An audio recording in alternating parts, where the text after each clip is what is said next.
குடிப்பதும், தவறுக்கென்றே தங்களை ஒப்பு கொடுத்து விட்ட பெண்களுடன் ஈடுபடுவதும் ஒரு தனிமனிதன் தன் உடல்நிலைக்கும் வசதிக்கும் ஏற்ப செய்யும் தவறுகளே தவிர அதனால் சமுதாயத்தின் எந்த அங்கமும் பாதிக்கப்படுவதில்லை என்று தனது தவறுகளுக்கு வெளிப்படையான விளக்கம் அளித்துள்ளார்.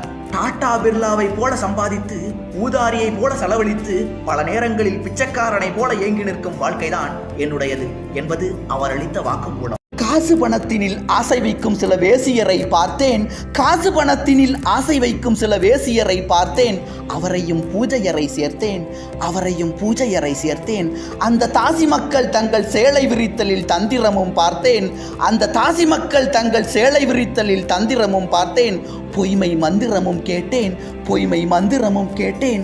பட்டக்கடன் கொஞ்சமல்ல, பரிதவிப்பும் கொஞ்சமல்ல, கெட்ட கதை கொஞ்சமல்ல, கீழ்நிலையும் கொஞ்சமல்ல, தற்கொலைக்கு நான் முயன்ற சரித்திரம் கொஞ்சமல்ல, அத்தனையும் தாங்கி இன்று யாருக்கோ வாழுகின்றேன்.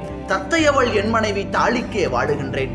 குடிக்க துணிந்ததற்கோ, குடிக்க துணிந்ததற்கோ, குத்துகின்ற ஊசிக்கோ கண்ணான என் மனைவி காரணமாய் நின்றதில்லை.